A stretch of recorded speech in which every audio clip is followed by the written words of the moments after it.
From UFOs to psychic powers and government conspiracies, history is riddled with unexplained events. You can turn back now or learn the stuff they don't want you to know. A production of iHeartRadio.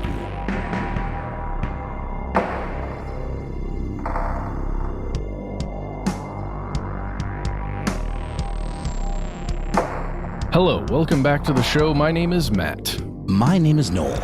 They call me Ben. We're joined as always with our super producer, Paul, Mission Control Deck, and most importantly, you are here, and that makes this the stuff they don't want you to know. We're talking about war. What is it good for? It's incredibly ugly. It's a tremendous engine of horror, tragedy, innovation, and surprisingly, the surreal. And in today's episode, we're going to talk about something that stuck with us for a while when we first found out about it, a particular piece of UFO lore that comes from the days of war. Amid the chaos of the Korean conflict in the 1950s, this encounter may have played a role in the creation of the secret initiative, now known as Project Blue Book. But before we do any of that, we want to once again, I think it's very important for us to talk about the history of UFO sightings and what it tells us about human culture. So here are the facts. I mean, we've talked recently about Japanese UFO kind of lore in some of our Instagram videos. I've been obsessed with Utsuro for quite some time. Yeah. I think it's something that's always grabbed all of us, just the idea that, you know, there's a cultural lens through which to view this kind of stuff. And it ultimately, you know, like you always say, Ben, kind of folds back into the idea of folklore. We've heard reports of, you know, folks seeing weird stuff in the sky back to antiquity. Yeah, since people really got into this people thing, they've been seeing... Peopling. Yeah, peopling. Since people started to people, they've been seeing stuff in the sky. And it's hard to understand exactly how folks interpreted what they saw. This is one of the biggest points about any UFO encounter. We discussed this at length in previous episodes. Please check them out.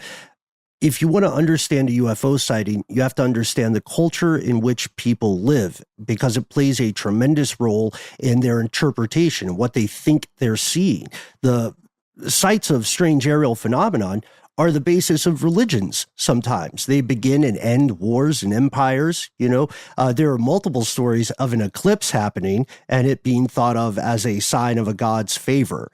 It's a real thing. I mean, heck, you know, the origin of religion in general, I think there was a time where people truly did believe that angels lived in the sky.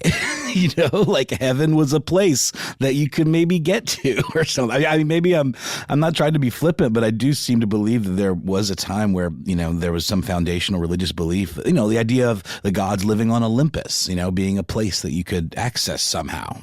And those may still be beliefs that some people hold. Who knows? 1,000,000%. Yeah, but I really like what you're getting at here because it feels very similar to not just being applied to religion, but being applied to the enemies of whatever village you're in or state you're in or, you know, country you live in. Those things in the sky that you can't identify very likely may be from whatever, name your enemy, right? Right. Yeah.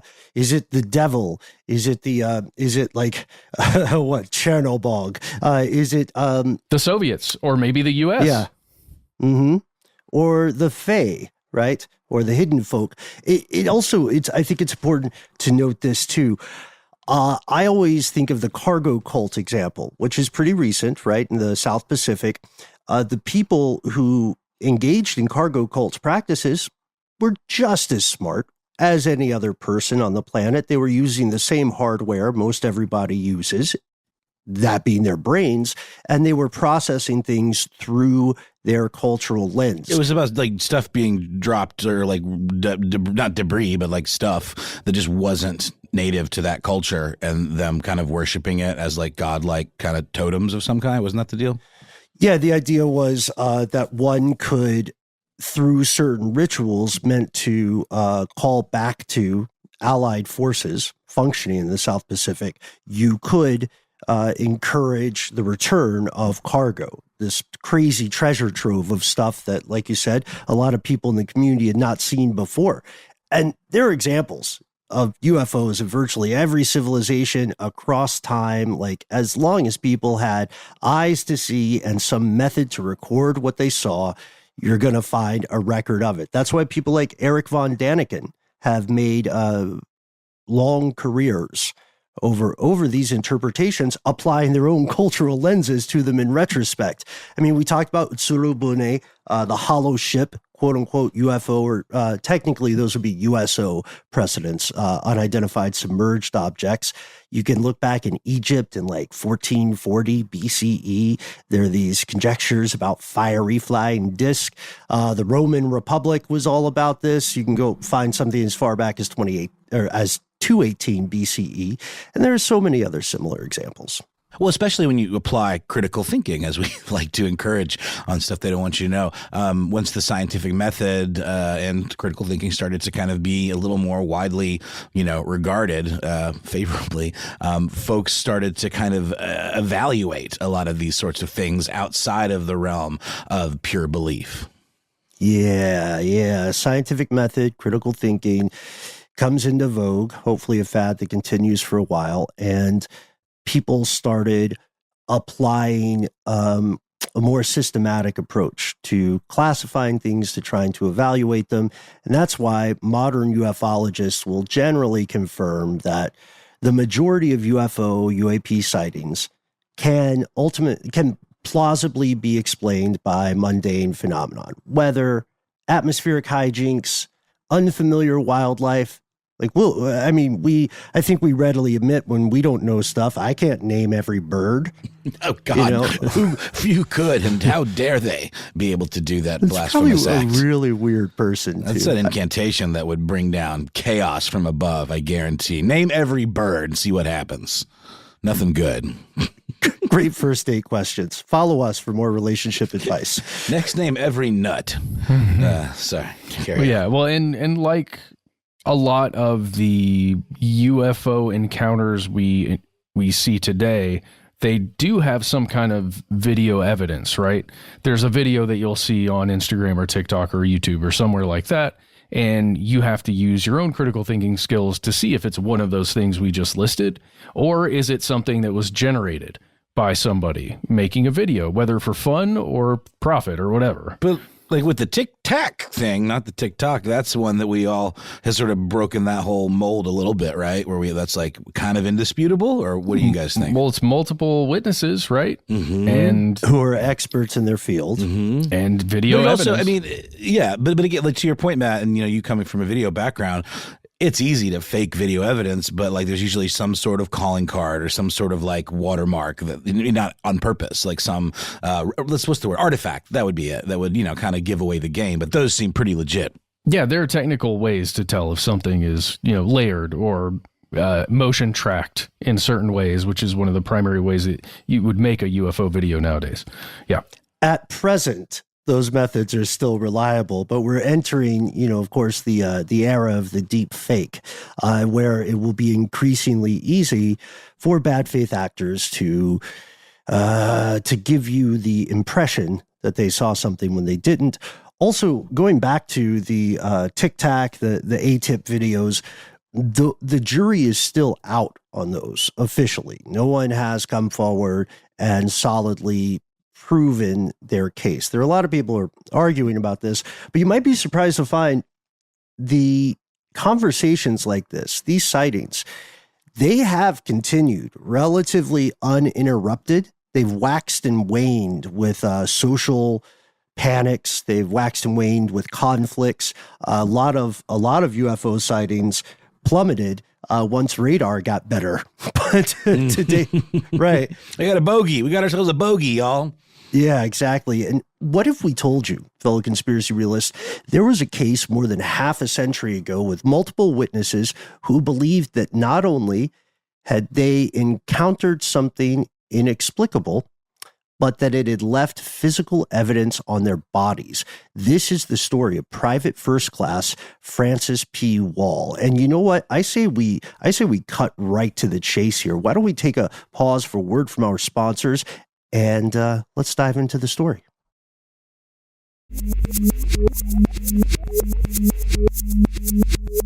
here's where it gets crazy. Let's talk about the Korean War. Never officially ended. That's always weird to me. I mean, what does that mean? I know what it means diplomatically and on paper, but it's like, I guess it's not a hot war. It's just people are just sort of cranky at each other, just indefinitely. Yeah, they have the armistice specifically says it's not a peace treaty, and South Korea and the Republic of Korea, South Korea, DPRK or North Korea, both officially want the peninsula to be reunified. But the thing is, South Korea says, we can't wait till the entire peninsula is South Korea. And North Korea says, we can't wait until the entire peninsula is North Korea. Well summed up. And obviously, as in other like modern kind of Cold War situations like that, I mean, it's a case of not being able to go into an area indefinitely, like with the Berlin Wall. Yeah, that's a very good comparison. Our story with Francis P. Wall takes place when he's a young tyke in May of 1951. His regiment, 25th Division, 27th Regiment, 2nd Battalion, Easy Company, they are stationed near a place called Chorwan, which is about 60 miles north of Seoul. It's in modern-day DPRK. Yeah, and one day, as they were preparing to bombard a village like they do with artillery, some soldiers saw an alarming sight in the hills. They described it as like a jack-o'-lantern come wafting down across the mountain. That sounds charming. Just, while they were taking a beat before bombing the village. Yeah, they also, I guess we should pause here too, because they also later said that they had sent some of their men into the village and warned the population, the innocent bystanders, hey, we're going to blow up your homes. So literally blow up your spot. Right. We're blowing up the spot. So the thing that's interesting about that is that we know enemy forces that may have wanted to retaliate would therefore have an advance warning, right? Quite possibly, because this wasn't an all of a sudden sneak attack in the cover of night. They launched the artillery, and the air bursts are going on. And we're going to get a lot of this from an interview that Wall gave to a guy named John P. Timmerman of the Center for UFO Studies. He gave this interview in 1987, so a lot of decades had passed, but he had a lot of choice quotes here. And we're fans of primary sources, so we thought we would give you the story in his own words before we try to suss out what may or may not have happened that May. Yeah, so this jack-o'-lantern-like thing, let's just, an orb that is illuminated in some way, right? It appeared to be originating from the airburst, so the explosions itself. At least that's what I'm reading from the reports that I've seen, right? We're talking about bombs bursting in air, literally, right? That is what this thing is. Yes. Like the airburst that's being described. I've never heard that term before, but I'm imagining that's what the national anthem is referring to. Yes. I mean, that's what, no, it's not. But it's not the bombs bursting. Yes, it is. Sure it is. It's referring to artillery. But not this one, right? Okay.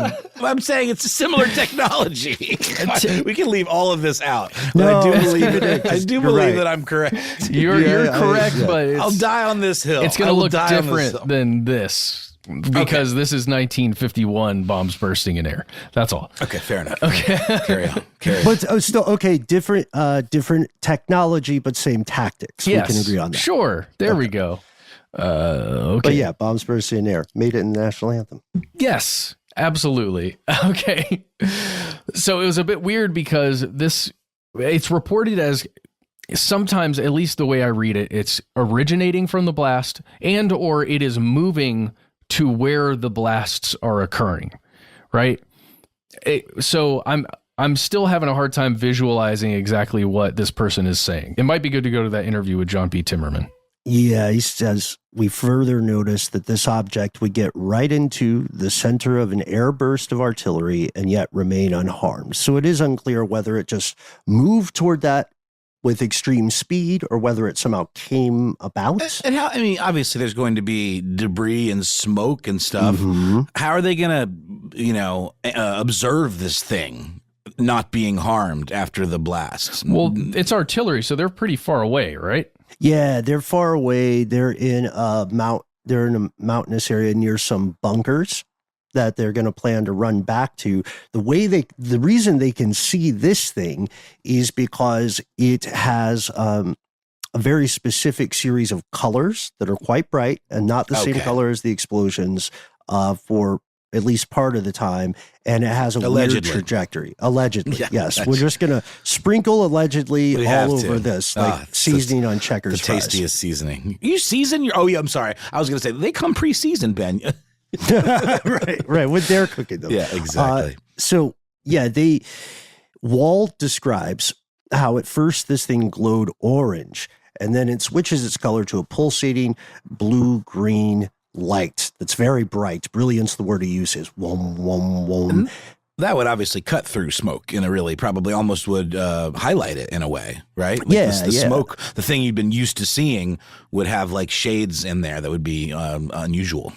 Like neon lights on a foggy night. Mm-hmm. And just an interesting note here, if this thing is somehow increasing in temperature, that would check out when it's turning from those orange hues to like a greenish blue hue. You're talking about color temperature, right? There we go. Yeah, because if it's increasing in heat, that would be occurring. So that to me is really interesting, that this thing potentially, as it appears and is continuing to operate, it's heating up for one reason or another. Yeah, and Wall is watching this in a state of shock with a bunch of his colleagues, and he asked the company commander, one Lieutenant Evans, "Can I fire at this thing?"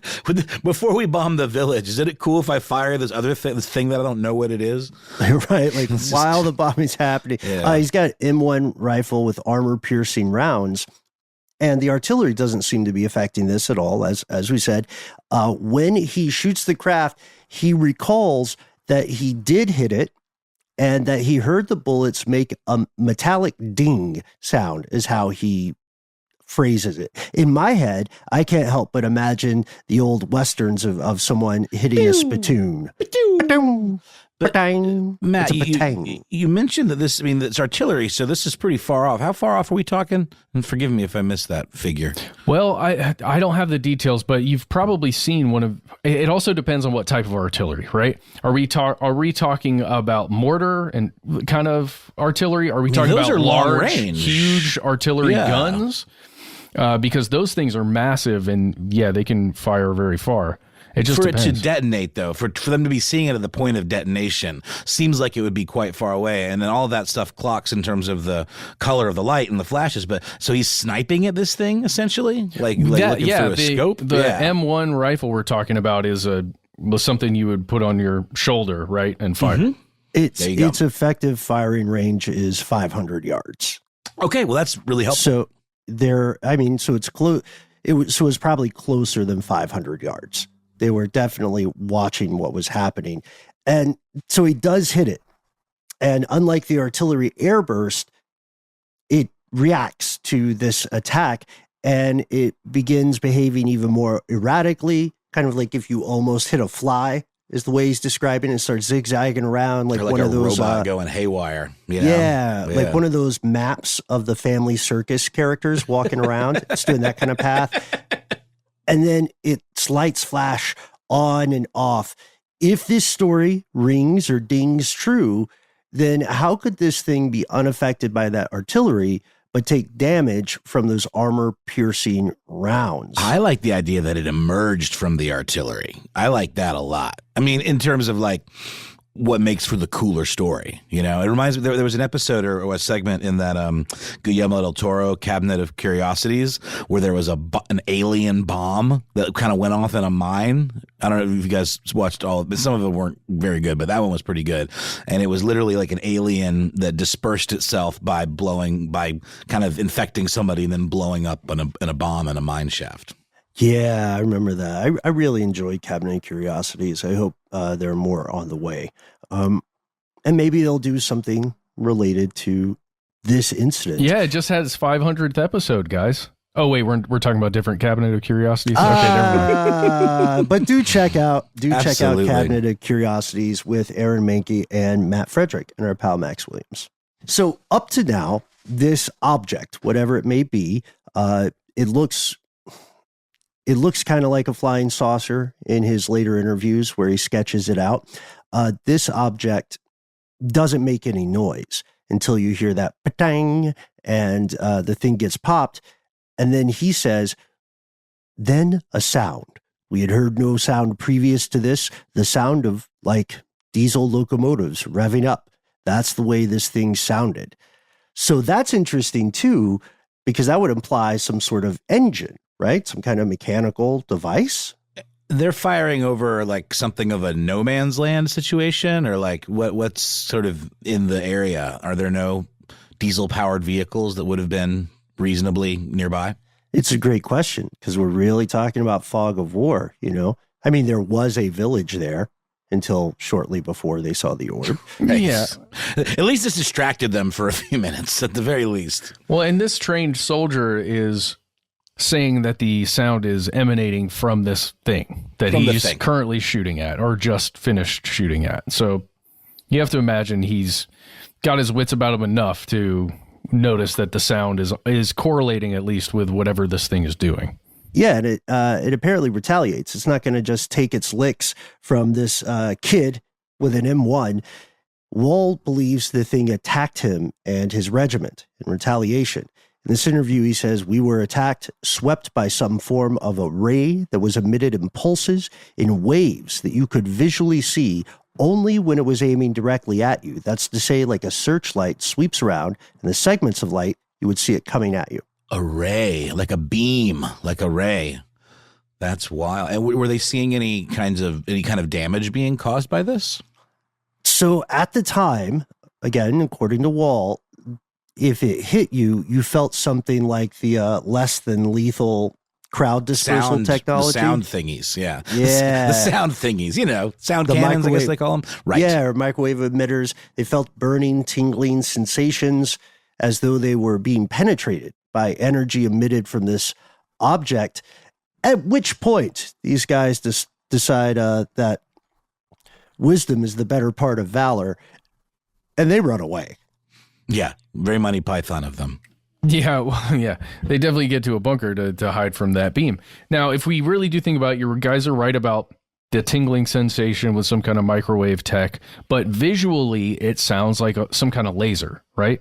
Some kind of the way you would see it at a laser show now, or at I don't know, an EDM concert or something where they've got a really cool light show where they actually split the laser beam up into those, like, as it sweeps across, you can watch it. Oh, yeah. But you know what it takes for you to be able to actually see the full beam? Smoke. Yeah, and there's artillery. They have a fog. Yeah, they have fog machines at those Pink Floyd laser show. That's the only way to see it slice through the crowd. This is the perfect scenario for an impromptu laser show. Or attack. Whichever. Potato. These are, according to Wall, underground dugouts where you have peepholes to look out to fire at the enemy. He says, so I'm in my bunker with another man. We're peeping out at this thing. It hovered over us for a while, lit up the whole area with its light, and then I saw it shoot off at a 45-degree angle, that quick, just there and gone, that quick. And it was as though it was the end of it. So all told, 45 minutes to an hour, they're seeing this thing, and they run and hide, and then they watch it. So interesting. And then it shoots off at a 45-degree angle, right? So, and that's to the ground. In a later interview, it's just shown that he's talking about, if you look at a 90-degree angle, right, a right angle, and then 45 is the center of that, that's a pretty steep angle to be heading towards the sky, right? Like taking off. Yeah, 100%. And this is weird to these guys. They're already having a very strange, probably terrifying day, not as terrifying as the day that the villagers in town are having. The boys of Easy Company would have just written this off as another weird war story, and those occur when you're out in the field. But theirs was a little bit different. About 72 hours later, the entire company had to be evacuated by ambulance, which means that military forces pretty much had to cut roads for the ambulances because these guys couldn't walk. They had dysentery, they were vomiting everywhere.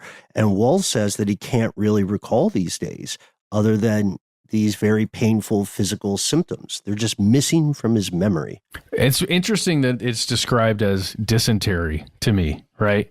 They had just really bad indigestion, right? I mean, essentially, right? That's something was scrambling with their insides is what it feels like to me. Dysentery is what? I mean, it's a specific malady, but it also is kind of a catch-all like Xerox. It's the absolute, it's like one of the absolute worst diarrheas. Exactly. Really, really bad. It's just so strange to me that It's also strange because that stuff is caused typically by an infection, a parasite, virus, bacteria, all the something usual you ate. Classics. Right. Wait, so is the implication of the story that this condition was related in some way to the sighting? That's what Wall believes. I see. Later, the doctors who were examining them apparently said the men all had extremely high white blood cell counts, and they were clueless as to why this occurred or how it could have happened. Based on the evidence they were given from the soldiers, nothing explained it. Yeah, but of course, you're in wartime. You're eating and drinking the supplies that you've got on hand there while you're deployed. So who knows? It's unlikely that an entire battalion like that would get caught up with something. Well, not necessarily. And if they were sharing common food supply and something had gone bad, it's a possibility, but I don't know. Let's plant a seed here. The causes of elevated white blood cell count can include bone marrow problems, infection, smoking, I assume tobacco or anything, lung artillery disease, smoke, immune disorders, allergic reactions, or physical and emotional stress. Interesting. Interesting. So he gets together with the group, Lieutenant Evans, the rest of the gang, they get together. They have what they call confab. And they discuss, okay, what are we going to say officially? What will our report on this event contain?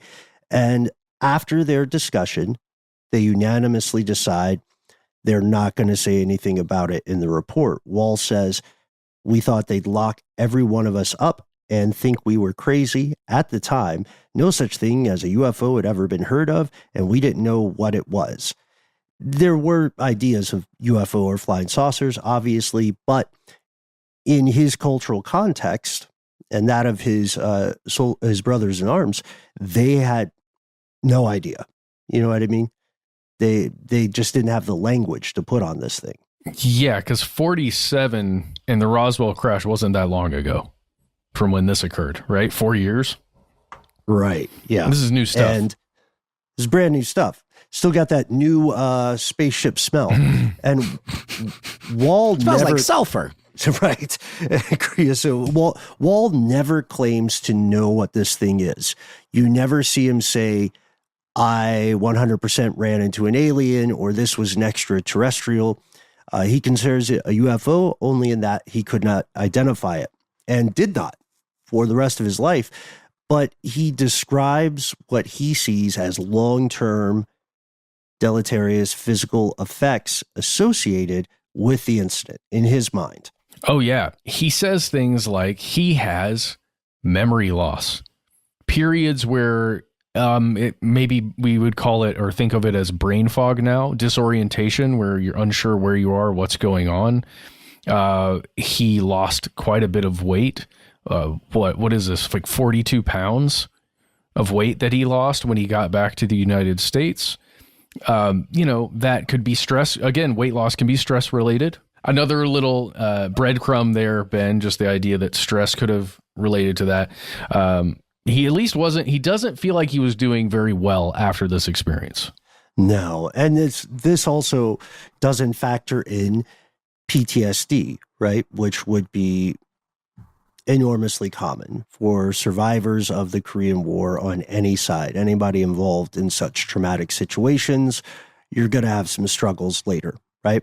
And the mind informs the body informs the mind. Those are two very true things. Wall thinks there's a cover-up afoot, though. he says that he directly spoke to at least 25 other men who were there during that time and confirmed his story. And at the time of this interview with Timmerman, he says, look, I lost touch with a lot of those guys. A lot of them are dead. They died either in the Korean War or they died in decades after.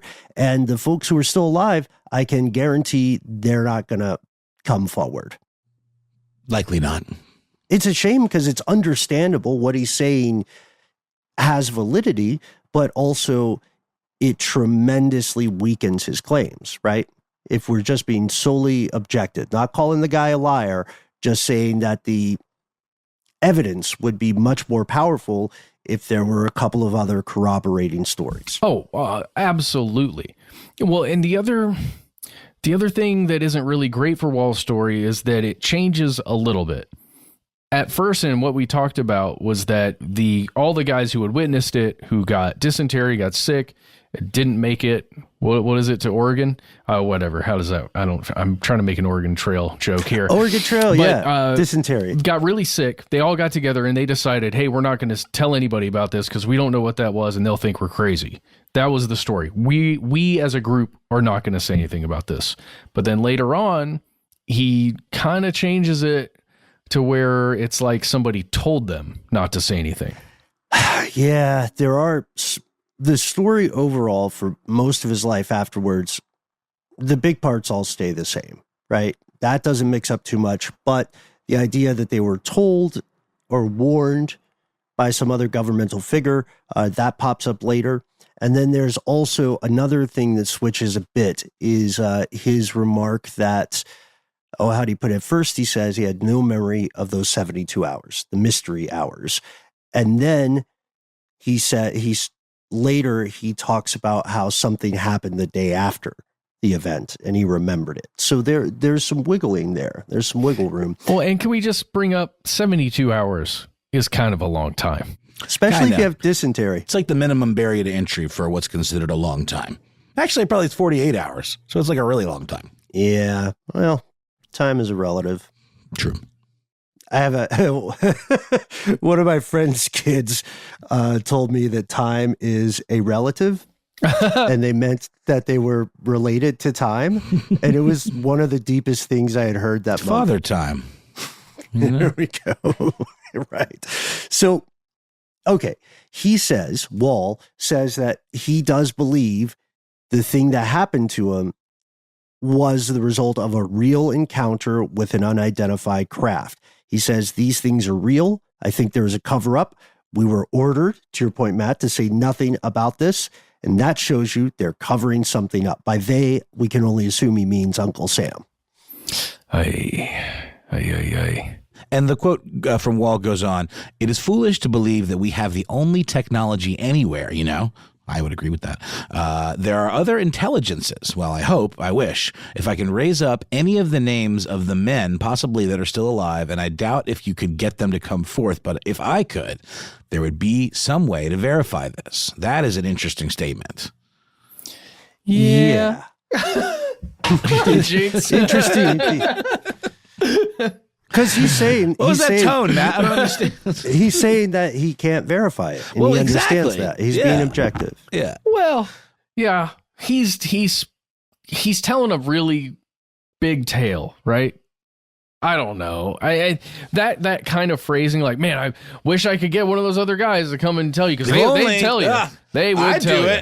I do it. If you just give me the chance, they're my buddies. But I'm not saying he's lying. It just feels like something I've heard before. It's unusual. I'm telling you, that fish was 450 pounds. All right. So, yeah, you're right. We're not casting aspersion on the guy. We have to point out the ways in which we need to approach these kinds of stories. Extraordinary claims, extraordinary evidence, as ever. So there's also another troubling thing. It's an all too common narrative thread in so many stories from U.S. veterans, from veterans of any fighting force. There's a lot of cover-up stuff, and you don't need aliens, right? I mean, whether you're talking depleted uranium, that's a real thing and a real cover-up. Agent Orange, again, a real thing, a real cover-up. War crimes, you know. But even Agent Orange, they didn't fully admit, right? I mean, they did, but there was like plausible deniability. I mean, you know what I mean? Like, to ever see the government fully copped, yep, that was us. Sorry about that one. Just doesn't really happen, you know? Even with what we're seeing now with, you know, UFO reports, everything's very tenuous at best. Right. And we know that the cover-ups are real. They can often fall under the insidious argument of greater good or national security, but it doesn't change the fact that people's lives can be irreparably ruined. So there's a grain here. There's a seed for the pie tree of truth, right? And it gives birth to this immense folklore. Because if you hear somebody, if you hear a story about, white phosphorus cover-ups or Agent Orange, war crimes, My Lai massacre, and so on, then it becomes increasingly plausible in our heads that this could be another thing that was covered up. And we want to hear your stories, by the way, folks. If you have served or been associated with a military or fighting force anywhere in the world, we want to know if you ever heard a strange rumor or what kind of rumors you heard. We'll tell you how to get in touch with us at the end of the show. But for now, we're going to pause for a word from our sponsors, and then we're going to figure out the most difficult part of this. What did Wall and the boys of Easy Company actually see out there in Korea?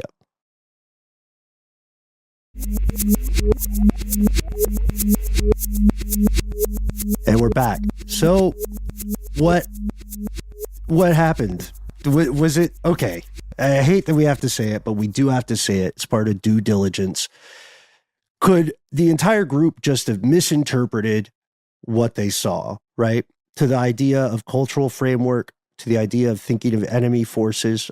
When you're a hammer, everything looks like a nail. Would they have immediately thought this is a Chinese or Soviet craft? Would they have later started to play the game of telephone unconsciously with themselves? You know, three people are hanging out a couple weeks after the event, and one says, well, I remember that it wasn't orange, or maybe it was orange at the beginning, but then it changed color. You remember that too, right? And the second person says, well, yeah, I guess, yeah, I kind of think, yeah, okay. Well, if you saw it. I mean, yeah, there's definitely that kind of story building that could have occurred, right? If something strange did happen where there's not an easy explanation for whatever that thing was, then I can imagine in that moment, in those 72 hours, while everybody is puking and pooping their brains out, maybe there is a story that starts to build, right? The old poop and puke. Yeah. Yeah. But, I mean, I've been there before in that like state of disorientation that Wall's talking about, where you're that sick, right? You just can't even really get out of your bed unless it's to evacuate more. That's awful. And I can imagine that during that time, a story grows. But at the same time, some of those specifics, I can't get some of the specifics out of my head.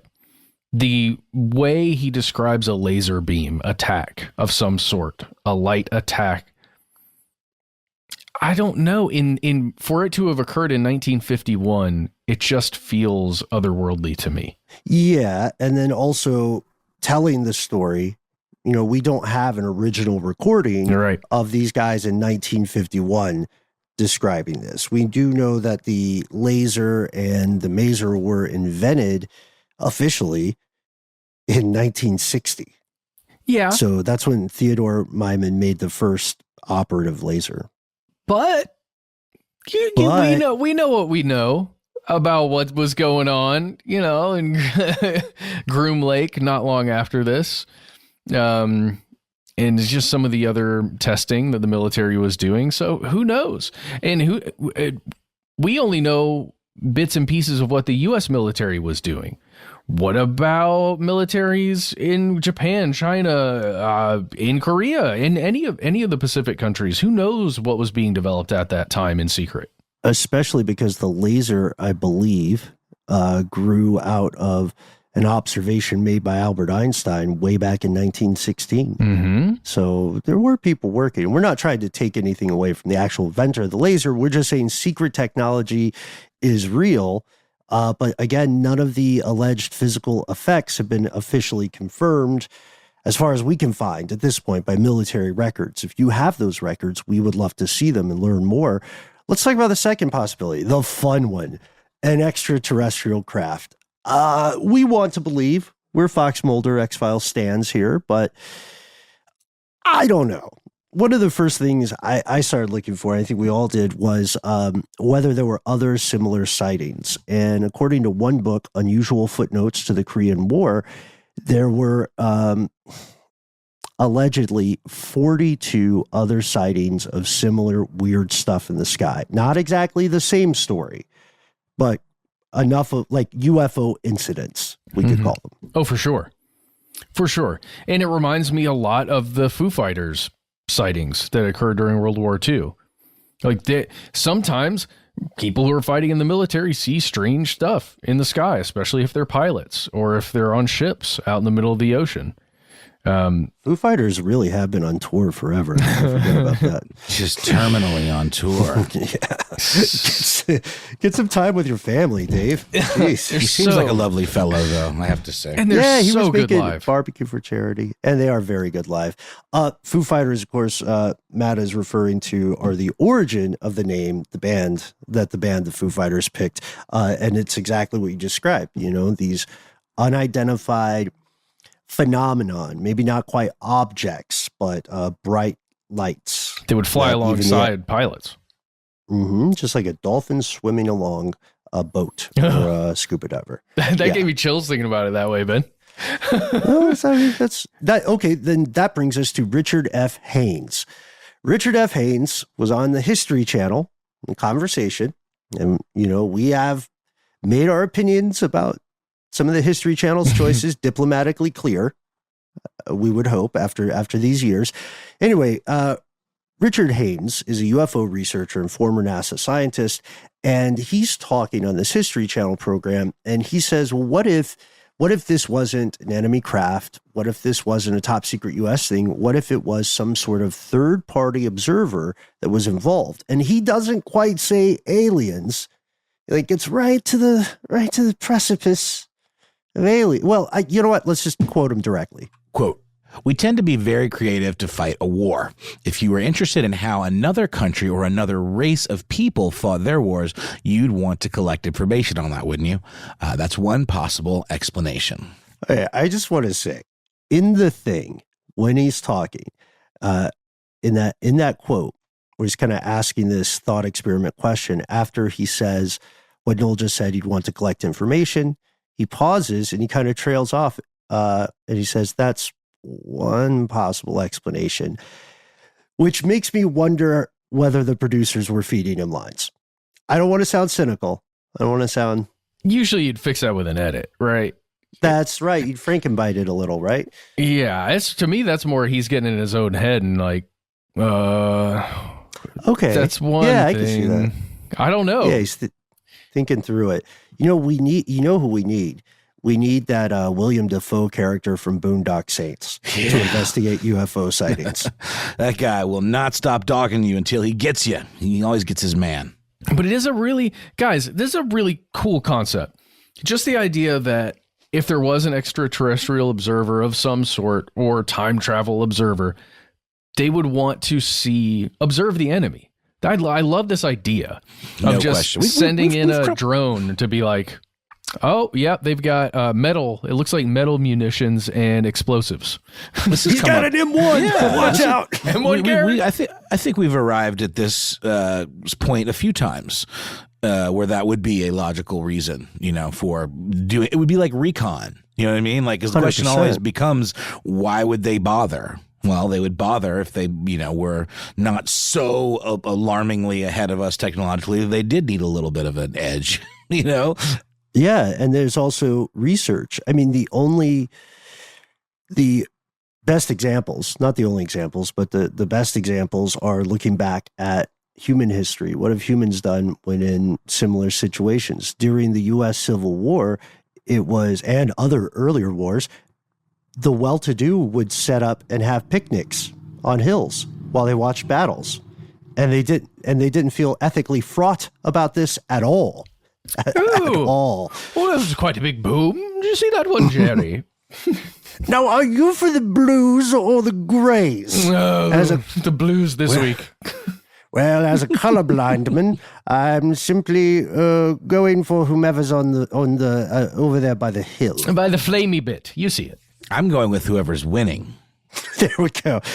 This is us at a picnic as aristocrats during countless wars.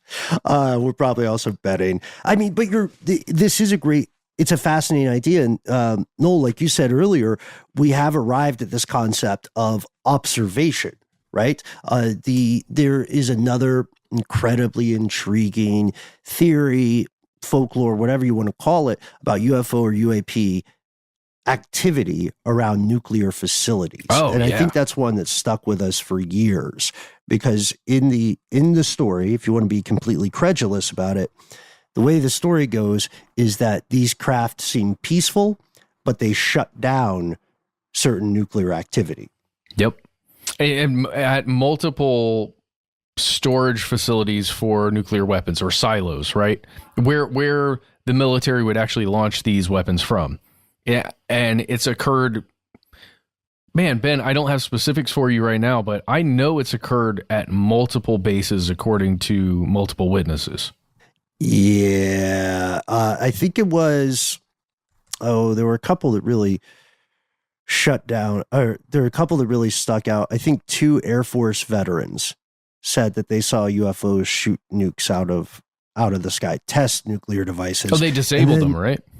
Yeah, the Pentagon was investigating those reports as recently as February of this year. So people are still thinking about this. It's in the zeitgeist. Last thing I'd say with the crazy traveling observer thing. All right, this is not the most inspiring thought. But if people could travel back in time, given the sheer amount of people who like to do stuff like battle reenactments, of course people would travel back in time to look at things. Of course they would. Oh, God. Can you think of all the time travel tourism that would be inevitable?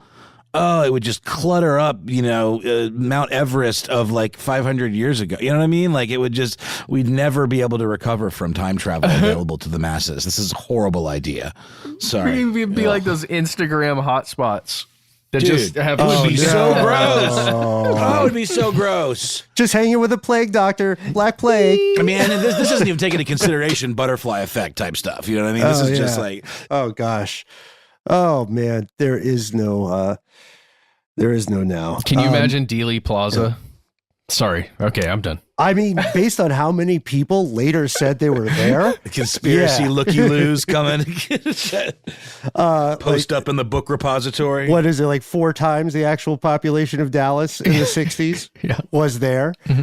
Just happened to be on the exact street too.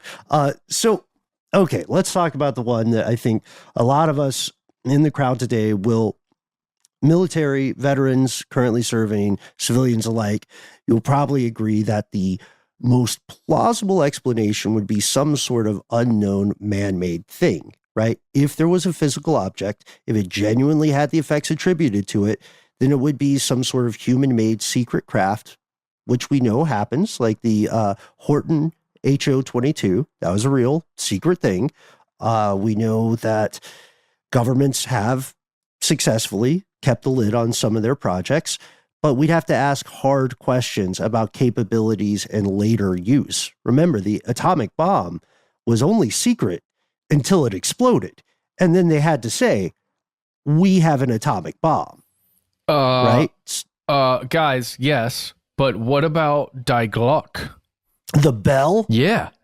Come on. Wasn't that like the Nazi death ray? What was that? It was the idea of a device that could leverage gravity in ways that the rest of the world did not understand. The more fanciful tales say it's based on ancient technology that was lost. But yeah, Die Glock. We should go back to that one. That's do some Nazi Indiana Jones stuff. It's like a weapon powered by a sacred crystal. You got to put it in there. Yeah, just so. Well, it's 1940s. It's 1940s. 1940s. This is 1951. Yeah, just saying. maybe they got I hear what lost. you're just saying. You're dead on.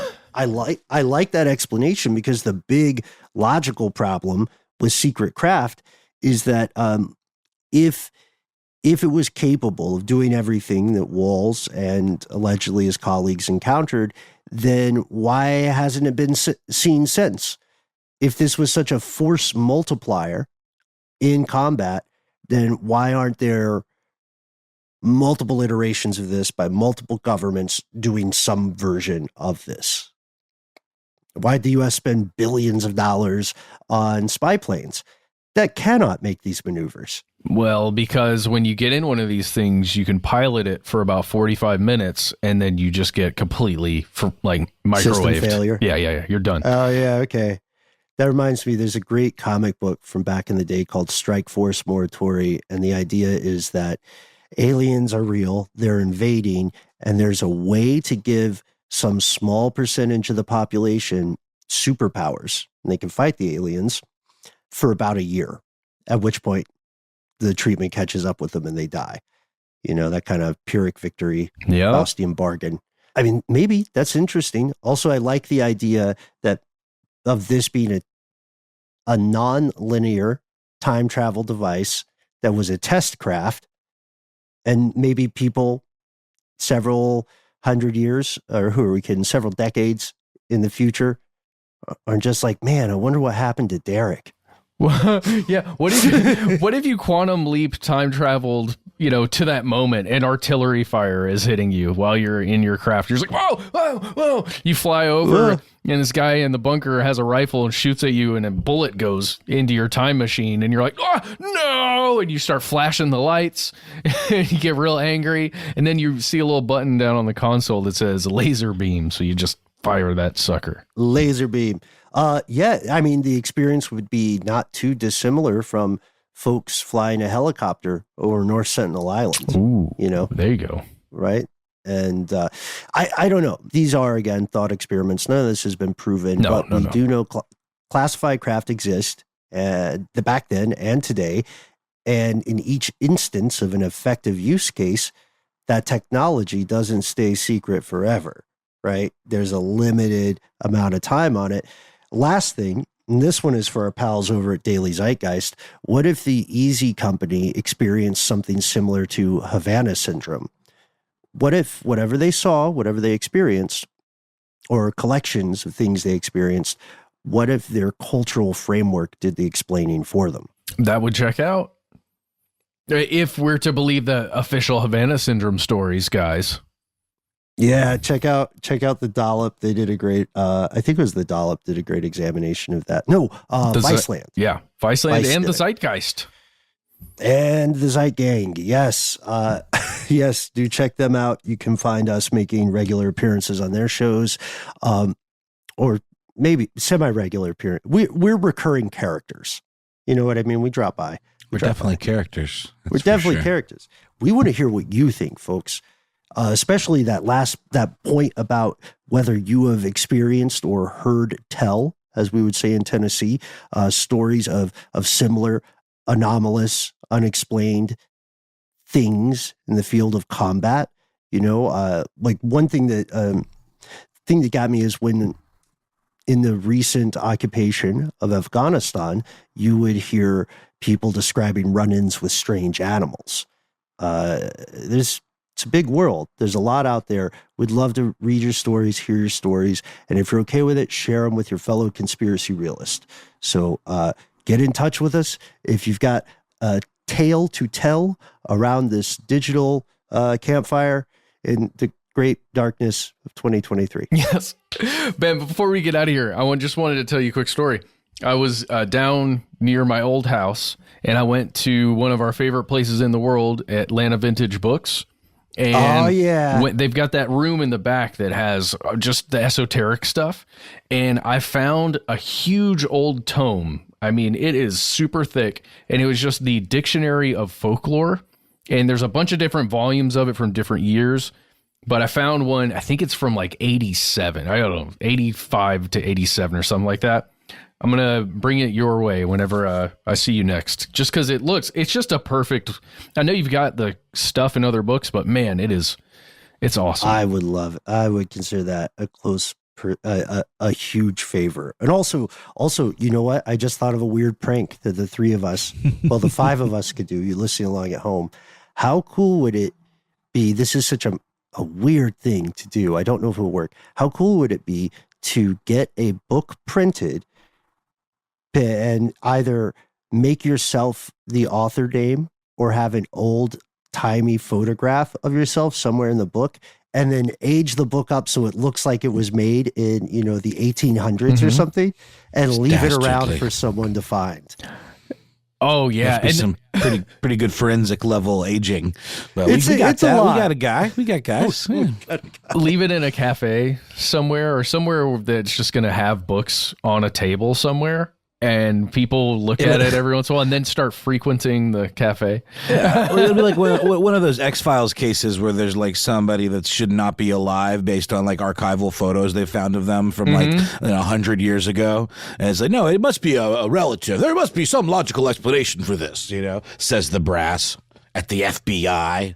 Right. No imagination, those guys. Yeah. So Instagram, Facebook, TikTok, YouTube, all the hits, conspiracy stuff show, some derivation thereof. If that doesn't quite shoot the lasers through your fog, then why not give us a phone call?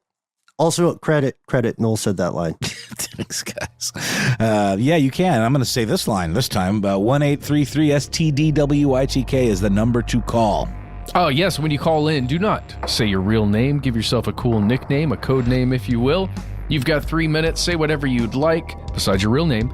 And let us know if we can use your name and message on the air. If you've got more to say that can fit in that 3-minute voicemail message, why not instead send us a good old-fashioned email? We are conspiracy@iHeartRadio.com.